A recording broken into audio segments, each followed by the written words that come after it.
Men dedilar, qalbni nurini kunduzgi namozni jahriy o'qisam shunda talab qilgan ekanman. Yo'q, kechasi o'qiladigan namozni maxfiy o'qishlikda topdim deyaptilar. Inson qalbim nurga to'lsin, qalbim oqarsin deyotgan odam kechasi odamlar uxlayotgan vaqtida uzoq namoz o'qishlik kerak. Shu uzoq o'qiyotgan namoz insonning qalbini nurlantirar ekan.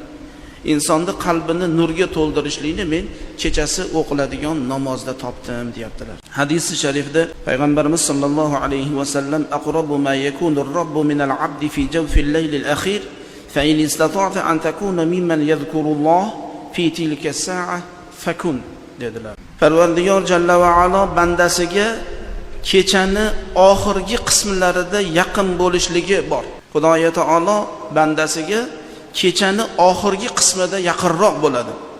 Agar siz kechani oxirgi qismida turib ibodat qilishlikka imkoniyatingiz bo'lsa, Allohni shu soatda zikr qiluvchi insonlardan bo'lishlik siz uchun lozimdir.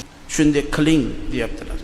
Kechani oxirgi qismi shu muazzin azon aytishligidan yarim soat, 1 soat oldin turib ibodat qilishlikni kechani oxirgi qismi hisoblanadi. Misol 5:10 da takbir aytayotgan bo'lsa, 4:10 da muazzinga azon aytishlik bo'lsa, 3:30 da loaqalli turib bugungi holatda shu vaqtida turib ibodat qilishsa, inson Xudoga yaqin bo'ladigan vaqt shu hisoblanar ekan.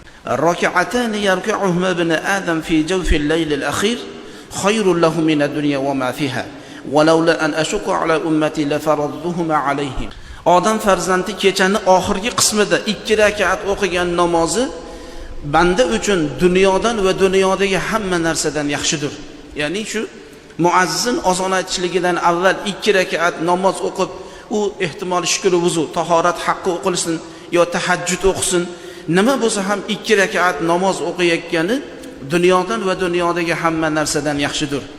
Agar ummatimga mashaqqat bo'lmaganda edi, ummatimga shu kechasini qismida, oxirgi qismida 2 rakat namoz o'qish farz qilib qo'ygan bo'lar edim men ummatimga, mashaqqat bo'lmaganda edi.